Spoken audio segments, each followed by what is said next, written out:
बिस्मिल्लाहिर्रहमानिर्रहीम। Dear students, अस्सलाम वालेकुम। उम्मीद है कि आप सब लोग खैरियत से होंगे। जैसा कि आप ऑनलाइन लेक्चर्स ले रहे हैं और जो हमारे प्रीवियस लेक्चर्स थे, 3 लेक्चर्स इंग्लिश के हवाले से, उनमें हमने टेक्स्ट को पढ़ा था, चैप्टर नंबर 3 को, मीडिया एंड इट्स इम्पैक्ट। उम्मीद है कि आप लोगों ने वो लर्न कर लिया होगा। उसकी एक्सरसाइज, क्वेश्चन आंसर्स और ट्रांसलेशन हमने की थी 3 लेक्चर्स में। आज हमारा, जैसा कि आप बोर्ड पर देख रहे हैं, इंग्लिश का लेक्चर नंबर 4 है। और मैंने आपको लास्ट लेक्चर में बताया था कि जो हमारे सिलेबस का यूनिट 3 है, उसके जो तमाम सिलेबस की चीज़ें जो उसमें शामिल हैं वो हम करेंगे। नेक्स्ट लेक्चर में हम इंग्लिश बी को स्टार्ट करेंगे। तो आज इस हवाले से, इंग्लिश बी के लेक्चर्स के हवाले से, मैं आपको बताता चलूँ कि हमने क्या कुछ करना है। हम लेटर नंबर 7 को रीड आउट करेंगे। वो मैं जो आपकी PTB Punjab text book board की बुक है उससे भी रीड आउट आपको करवाऊंगा, और जो नोट्स में अवेलेबल आपके पास लेटर है वो भी रीड आउट करूंगा, ताकि आपको उनको समझने में और वोकैबुलरी को अंडरस्टैंड करने में और लर्न करने में कोई प्रॉब्लम ना हो। उसके बाद हम कंप्रीहेंशन नंबर 7 करेंगे। आपको याद होगा कि इन्विकेशन से पहले आपका जो कंप्रीहेंशन नंबर 6 तक आपको पढ़ाया गया था, तो कंप्रीहेंशन नंबर 7 जो सॉल्व है वो हम करेंगे। जब ये हमारी दोनों चीज़ें कंप्लीट हो जाएंगी तो जो थर्ड हमारा सेगमेंट है आज के लेक्चर का, वो होगा प्रेजेंट परफेक्ट टेंस। यानी हम प्रेजेंट परफेक्ट टेंस करेंगे, जिसको उर्दू में फेल हाल मुकम्मल कहते हैं। यू नो कि हम ग्रामर ट्रांसलेशन मेथड से ये टेंसेस करते हैं, ताकि हमारी जो लैंग्वेज है उर्दू, उसके थ्रू हमें सेकंड लैंग्वेज इंग्लिश की समझ आ जाए, और हम अपनी जो आने वाली लाइफ है उसमें कुछ लिखना चाहें इंग्लिश में तो एक अच्छी कंपोजिशन बना सकें ग्रामर ट्रांसलेशन मेथड के थ्रू। तो उसकी तरफ हम जाएंगे। तो सबसे पहले आप लोग जो है अपनी पीटीबी की बुक ओपन करें। मैं पीटीबी की बुक वाला लेटर नंबर 7 पहले रीड आउट करूंगा, पेज नंबर 21 से। पेज नंबर 21 को आप ओपन कर लें। आपका लेटर नंबर 7 बनता है, write a letter to your friend congratulating her on her birthday. ये एक फीमेल स्टूडेंट जो है वो अपनी दोस्त को ख़त लिख रही है उसकी बर्थडे पर। और इसमें जो लेटर की बॉडी होती है, एग्जामिनेशन हॉल, सिटी एबीसी, वो सारा पैटर्न आपको नोट्स में भी मिल जाएगा। और बाकी जो आपको आपके टीचर्स भी प्रीवियस लेक्चर्स में गाइड करते रहे हैं, आपने उसी को फॉलो करना है। और जिस साइड पर आपकी पीटीबी की बुक में ये चीज़ें लिखी होती हैं, आपने दोनों उसी साइड को कैरी करना है। तो मैं लेटर की उस बॉडी को पढ़ता हूँ। एग्जामिनेशन हॉल, सिटी ब्रैकेट्स में होता है, आपको पता है। उसके बाद A dot B dot C dot, उसके बाद अगस्त, जो भी डेट हो। आज जैसे दिसंबर में अगर आपके ये टेस्ट हो रहे हों, दिसंबर की डेट आपने डालनी हो तो वो डाल सकते हैं। करंट डेट डालते होते हैं। पूरे मंथ का नेम लिखने के बाद डेट, फिर कॉमा, फिर उसके बाद उसका ईयर आ जाता है। 2021 होगा आने वाले दिनों में, या 2020 होगा, ऐसे। उसके बाद आप लिखेंगे डियर फ्रेंड। यहाँ पर आपकी पीटीबी की जो बुक है उसके अंदर फ्रेंड का नेम लिखा हुआ है, आप नेम नहीं लिखेंगे, आप उसको फ्रेंड लिखेंगे। और जब आप डियर लिखेंगे, डियर का D कैपिटल और फ्रेंड का F कैपिटल, क्योंकि जो फ्रेंड, मदर या फादर आप इस जगह पर लिखते हैं वो उनका नेम की रिप्लेसमेंट में होता है, इसलिए उसको हम कैपिटल में लिखते हैं। उसके बाद कॉमा। उसके बाद आप इसको रीड आउट में करता हूँ, आप देखें, इसके मीनिंग्स नोट कर सकते हैं अगर कोई वर्ड मुश्किल लगे। आई एम स्पेशली खास तौर पर, I am specially writing this letter to congratulate you on your birthday. मैं ख़ास तौर पर यह ख़त आपको आपकी बर्थडे पर मुबारकबाद देने के लिए लिख रहा हूँ। बर्थडे कहते हैं जन्मदिन को जी। नेक्स्ट लाइन में, I owe you a gift and you will get it when you come to Lahore. I owe you a gift का मतलब होता है कि मुझे आपको तोहफा देना है। मीन्स इसका ये होता है कि आपका तोहफा मुझ पर वाजिब है, वो मुझे देना है। चाहे आप अब ले लें, चाहे मैं आपको भेज दूं, चाहे जो है आप जब मुझे मिलने आए तो तब ले लें। तोहफा जो है वो ज़रूरी चीज़ होती है बर्थडे पर। और आप भी जब किसी की बर्थडे पर जाएं तो तोहफा ले जाया करें, चाहे वो एक पेन ही क्यों ना हो, चाहे वो एक कैंडी ही क्यों ना हो, इससे मोहब्बत भी बढ़ती है। ठीक है students? I owe you a gift and you will get it when you come to Lahore. मुझे आपको तोहफा देना है और आप ये तब लेंगे जब आप लाहौर आएंगे। I was going to send it to you by post, मैं बाई डाक इसको भेज रहा था, but then I was inform that you plan to come to Lahore, मुझे बताया गया कि आपका इरादा है लाहौर आने का। सो आई डिसाइडेड मैंने फैसला किया to give it to you personally, ज़ाती तौर पर। तो मैंने ये फैसला किया कि मैं इसको ज़ाती तौर पर आपको दूँ। I am waiting for you, मैं आपका इंतज़ार कर रहा हूँ। Convey my respects to aunt and uncle, uncle यानी चाचा और चची को, चची और चचा जान को मेरा सलाम पहुंचाइए। विशिंग यू द बेस्ट, आपके लिए दुआ गो। Your sincerely X dot Y dot G dot. अच्छा बेटा, आपने देखा है कि आपकी बुक के अंदर ये एंड में भी फ्रेंड का जो है वो नेम लिखा हुआ है, और इस जगह पर भी आपने नेम नहीं लिखना, कैपिटल लेटर्स में एक्स डॉट वाई डॉट और जी डॉट लिख देना है। एग्जामिनेशन लेटर्स में हम नेम नहीं लिखते होते।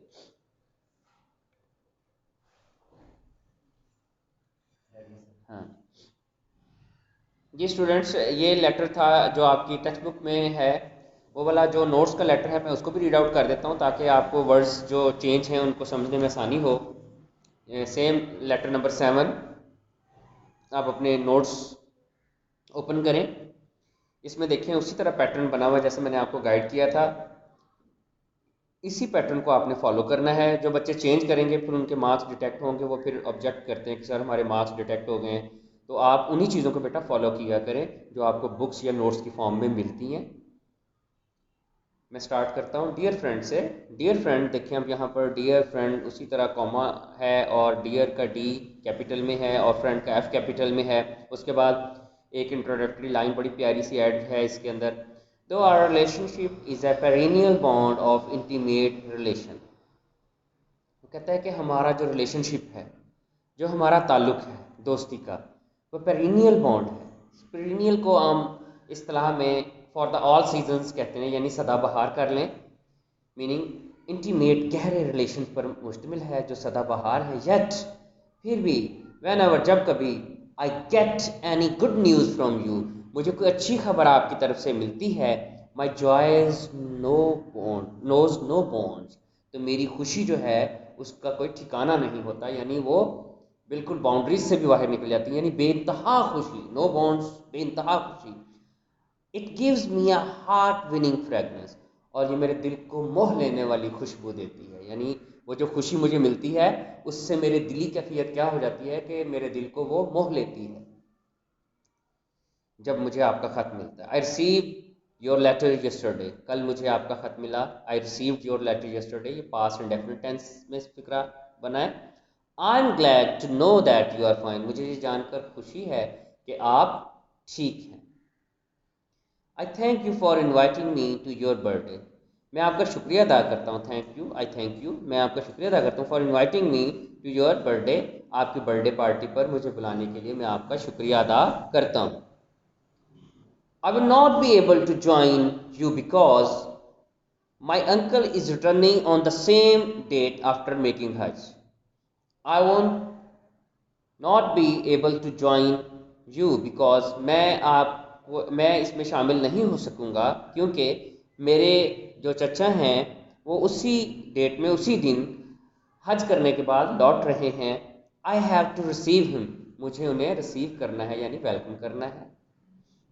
आई रिमेंबर, आई रिमेंबर, इसको यहाँ पर नोट्स में रिमेंबर लिखा हुआ है, आप इसको रिमेंबर्ड कर लें। I remember the last birthday celebration, मैं पिछली जन्मदिन की जो तकरीब है उसे याद किया मैंने। On which we enjoyed a lot, जिसमें हमने बहुत इंजॉय किया, लुत्फ उठाया। I hope you will enjoy this day like the previous one, मुझे उम्मीद है कि आप ये दिन भी पिछले दिन की तरह इंजॉय करेंगे, इससे लुत्फ उठाएंगे। I hope your excitement is the same this year too, मुझे ये भी उम्मीद है कि आपकी इस साल भी एक्साइटमेंट यानी जोश वैसा ही है जैसे पिछले साल था। आई hope you have invited all your friends for this birthday, मुझे उम्मीद है कि आप अपने तमाम दोस्तों को इस बर्थडे के लिए इनवाइट कर चुके हैं यानी दावत दे चुके हैं। I wish you all love and luck in the future and may God bless you all the time, मैं मुस्तकबिल में आपको तमाम मोहब्बत और अच्छी किस्मत की दुआ देता हूँ और अ, ये दुआ करता हूँ कि अल्लाह ताला आपको हमेशा इसी तरह नवाजता रहे। अब यहाँ पर देखें, इतनी अच्छी उसने स्टेटमेंट दी है, अपने जज्बात का इजहार किया है बर्थडे के हवाले से, जबकि हमने जो पीटीपी का टेक्स्ट पढ़ा उसमें बहुत ज़्यादा शॉर्ट था। तो I recommend all of you कि आप ये लेटर करें, क्योंकि आप सब अच्छे स्टूडेंट्स हैं और अच्छे स्टूडेंट्स को कुछ डिफरेंट करना चाहिए, और यही चीज़ें जो हैं आगे जाके फिर मार्क बनती हैं आप लोगों के लिए। ठीक है, तो आई ओ यू अ गिफ्ट, मुझे आपको गिफ्ट देना है। You will get it when I come to meet you, और आप ये तब मुझसे लेंगे जब मैं आपसे मिलने आऊँगी या आऊँगा। Looking forward to meet you soon and have a really great time. कहते लुकिंग फॉरवर्ड, दुआ गो हूँ कि आपको जल्द मिलूँ और आपका वक्त अच्छा गुजरे। I finish my letter with the prayer that you may enjoy such happy occasion in life. मैं इस दुआ के साथ अपने ख़त का अख्ताम करता हूँ कि आप इस तरह के बहुत सारे जो ओकेजन्स हैं, हैप्पी ओकेजन लम्हात को जो है इंजॉय करें, लुत्फ़ उठाएँ।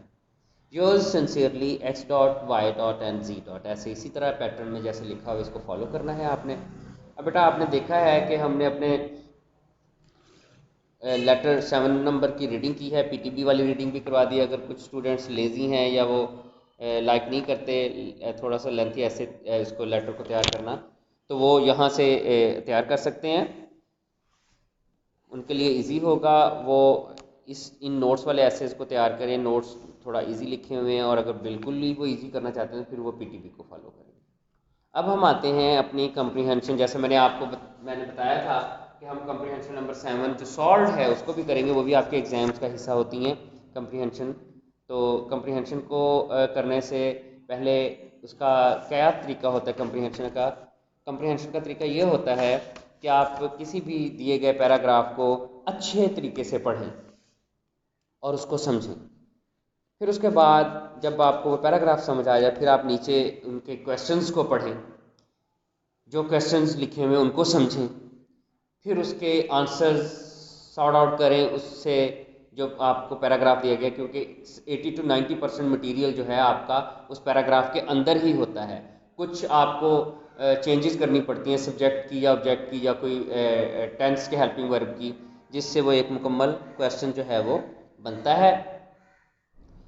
और उसके बाद जो सबसे इम्पॉर्टेंट चीज़ जो मैंने आपको पहले कई दफ़ा बताई है, वो ये होती है कि जब आप किसी कंप्रीहेंशन के क्वेश्चन का आंसर देते हैं तो आंसर आपका सेम टेंस में होना चाहिए जिस टेंस में क्वेश्चन होता है।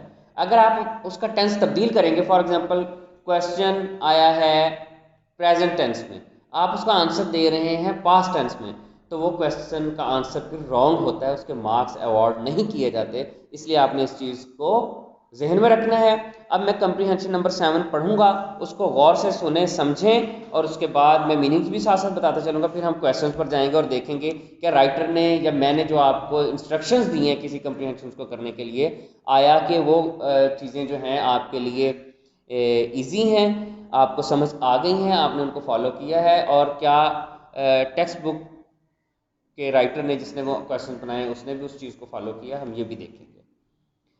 मैं पैराग्राफ पढ़ता हूँ। हज़रत खालिद बिन वलीद रज़ी अल्लाह ताला अन्हो वाज एक्सट्रीमली मीन बेहद काइंड हार्टेड, रहम दिल एंड जस्ट, इंसाफ करने वाले टू द पीपल, लोगों के साथ। हज़रत खालिद बिन वलीद बहुत ज़्यादा रहम दिल और इंसाफ पसंद थे लोगों के लिए। His army had strict orders not to do any harm to the farmers, as persons, women, children and other civilians. His army had strict orders, उनकी आर्मी को, फ़ौज को ये सख्त अहकामात थे कि वो किसी भी किसानों को, बूढ़े लोगों को, औरतों को, बच्चों को और आम पब्लिक यानी आम लोगों को नुकसान ना पहुंचाएं। They are the real strength of the society. They कौन कौन लोग? यही farmers, as persons, women, children and civilian. They are the real strength of the society. ये मुआशरे की असल ताकत है, रियल स्ट्रेंथ, असल ताकत। ही सेड, उन्होंने कहा। तो ये जो they are the real strength, ये उन्हीं के अल्फाज में है। वैसे तो ये पैराग्राफ पास में है, लेकिन ये उनके अल्फाज को एज इट इज़ कोट किया जा रहा है इन्वर्टेड कॉमास में। देखें आप, ये डायरेक्ट इनडायरेक्ट की फॉर्म में है, डायरेक्ट फॉर्म में। तो उसमें देखें आप, उन्होंने प्रेजेंट टेंस को यूज़ किया है, तो कॉमास की वजह से ये समझे कि ये डायरेक्ट सेंटेंस है, इसलिए प्रेजेंट में है। They should always be treated, आगे भी शुड है, ये भी उनके बल से। They should always be treated, इनके साथ हमेशा सलूक होना चाहिए विद काइंडनेस एंड रिस्पेक्ट, रहमदिली और इज्जत वाला। This was something new for the conquered people, this was something new, ये सब उन लोगों के लिए, कंकर्ड पीपल का मतलब जिन पर फतह हासिल हुई थी, उन लोगों के लिए ये हर चीज़ नई थी। The Iranian and Byzantine officers, Iranian mean Iran के, और बेजेंटाइन इराक का पुराना नाम बेजेंटाइन, ठीक है। Byzantine officers were very hard on them, उनके साथ बहुत बुरा सलूक करते थे, बड़े सख्त थे। ये उस दौर की बात हो रही है, इस्लाम की आमद से कबल, जब वहाँ लोग रहते थे। तो क्योंकि ये बुत परस्त और आतिश परस्त लोग थे जो वहाँ रहते थे उस दौर में, तो ये लोगों के साथ बड़ा जुल्म करते थे। आम लोग जो होते थे उनके साथ जुल्म सितम करते थे। तो ये इस तरह का सलूक जब मुसलमान फातहीन उन इलाकों में गए, तो ये मुसलमान फातहीन का ये जो हुस्न सलूक था, that was something new to them. इससे इंस्पायर्ड होकर उन्होंने फिर इस्लाम कबूल किया।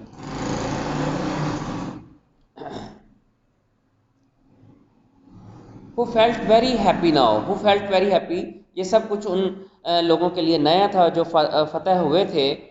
और they felt, who felt very happy, जिन्होंने बहुत खुशी महसूस की जब उनके साथ इतना अच्छा सलूक हुआ, तो वो खुश हुए। The Iranian and Byzantine officers were very hard on them, Hazrat Khalid bin Waleed रज़ी अल्लाह ताला अन्हो ट्रीटमेंट वॉन देयर हार्ट, हज़रत खालिद बिन वलीद के सलूक ने उनके दिल जीत लिए। ट्रीटमेंट सलूक, सो मच, इतने के, that they began to hate their cruel old master, they began, उनको शुरू हुए हेट, नफरत करना, देयर क्रूअल जालिम ओल्ड मास्टर, पुराने आकाओं को, कि उन्होंने अपने पुराने आकाओं से नफरत करनी शुरू कर दी। तो डेफिनेटली उसका इफेक्ट क्या हुआ कि उन लोगों ने इस्लाम कबूल करना शुरू कर दिया। इस तरह फिर इन एरियाज में इस्लाम जो है वो पहुंचा।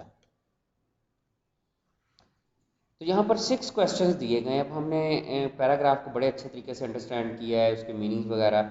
अब हम क्वेश्चंस को पढ़ते हैं और फिर उसके आंसर्स देखेंगे, क्वेश्चंस को भी अंडरस्टैंड करते हैं। हाउ डिड हज़रत Khalid bin Waleed treat the people, हज़रत खालिद बिन वलीद ने लोगों के साथ क्या सलूक किया। तो हमें पता है कि वो जस्ट, काइंड हार्टेड थे और जस्ट थे। तो आंसर में क्या लिखेंगे, Hazrat Khalid bin Walid was kind and just to them, Hazrat Khalid bin Waleed उनके साथ जो है वो काइंड थे, मेहरबान थे, और जस्ट में इंसाफ करने वाले थे उनके साथ। The other, sorry, what were the orders given to the army, क्या अहकामात दिए गए थे आर्मी को। तो हमने अंडरस्टैंड किया पैराग्राफ, अगर हम नाम ही देखें तो हमें पता, the army was strictly ordered not to harm old person, women, children and other civilians. तो इसका आंसर देख लें, आंसर में यही चीज़ है। दे ordered were not to harm the farmers, aged persons, women, children and other civilians. The orders were कि वो नुकसान नहीं पहुंचाएंगे किसानों को, एज पर्सन्स को, वीमेन को और चिल्ड्रन को। ठीक हो गया। नेक्स्ट 3 क्वेश्चन का आंसर है, क्वेश्चन है what did he say about the farmers and civilians, के बारे में उन्होंने क्या कहा। उन्होंने कहा था कि they are the real strength of the society. तो देखिए, मैंने पैराग्राफ को समझा है, तो मुझे अब क्वेश्चन में आपको वैसे ही बता रहा हूँ, अब उसका आंसर भी देख लेते हैं। ही सेड, कॉमर्स में है, they are the real strength of the society, कि वो मुआशरे की असल ताकत हैं। ये कहा था खालिद बिन वलीद ने लोगों के मुतालिक। क्वेश्चन 4 है, how had their former master treated them, their former master यानी जो उसके उनके ओल्ड आका थे लोगों के, वो उनसे कैसे ट्रीट करते थे। तो देवर हार्ड ऑन देम, क्रूअल थे, हार्ड थे। तो ये हम इसका आंसर देखते हैं, उसने कैसे लिखा है। देयर फार्मर्स, फार्मर मीन पिछले, old, masters had been hard on them, उनके साथ जुल्म करते थे, उन पर जालिम रहे थे, उन पर सख्त गिर रहे थे। इसी तरह आगे हम जाएं तो क्वेश्चन 5 है, how did Hazrat Khalid bin Walid win the hearts of the conquered people, Hazrat Khalid bin Waleed ने फातह जो लोग फतह किए थे उन्होंने, उनके साथ कैसे कैसे उनके दिल जीते हज़रत खालिद बिन वलीद ने। तो कैसे जीते आपको नहीं पता, काइंडनेस से जीते। तो यही आंसर में आएगा, ही वोन देयर हार्ट्स विद काइंडनेस, ही वोन there hearts with kindness. Question 5 का आंसर हो गया। इसी तरह क्वेश्चन 6 है आगे। अच्छा बेटा, यहाँ 6 क्वेश्चन हैं आपकी कंप्रीहेंशन में। अगर यही कंप्रीहेंशन फर्ज करें एग्जाम में आए तो डेफिनेटली जो एग्जामिनर पेपर सेटर है वो 5 क्वेश्चंस को पिक करेगा, कोई से भी 5 वो ले सकता है। तो आपने ये नहीं करने के यार मैं पहले 5 कर लेता हूँ, कंप्रीहेंशन में तो 5 होते हैं। आपने किसी में 6 हो तो 6 करने हैं, 7 हो तो 7, 8 हो तो 8, क्योंकि कोई से भी वो ले सकता। हो सकता है पहले 3 स्किप करके एंड वाले 5 उठा ले, फिर तो आप लोगों ने सारे क्वेश्चन को देखना होता है कि किस तरह आंसर बने हैं उसके। आगे क्वेश्चन नंबर 6 है, why did the people hate their old masters. तो इसका आंसर है, the people hated their old masters for their unkind treatment, क्योंकि वो जालिम थे, इस वजह से वो उनसे नफरत करने लगे। तो ये आपकी कंप्रीहेंशन नंबर 7 भी हो गई है। कंप्रीहेंशन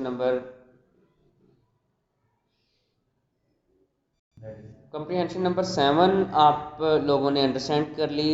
लेटर हमारा 7 हो गया। तो अब मेरा ख्याल है कि हम जो हमारा नेक्स्ट टारगेट था प्रेजेंट परफेक्ट टेंस, वो हम नेक्स्ट लेक्चर में रखते हैं, क्योंकि मैं आपको चाहता हूँ कि मैं डायरी साइन कर दूँ। ये फिर ज़रा थोड़ा लेंथी टॉपिक है। हो सकता है हमारे नेक्स्ट टॉपिक में हम प्रेजेंट परफेक्ट टेंस करें, साथ इसके प्रेजेंट परफेक्ट के फिर पैसिव वॉइस भी आ जाएंगे, फिर एक्टिव पैसिव की कुछ प्रैक्टिस आ जाएगी, वो हम कर लेंगे। तो अब मैं आपको डायरी साइन कर देता हूँ, आप डायरी नोट कर लें। जो हमारा लेक्चर नंबर 5 होगा उसमें इंशाल्लाह फिर हम इस टेंस को कंटिन्यू करेंगे। डायरी नोट करें।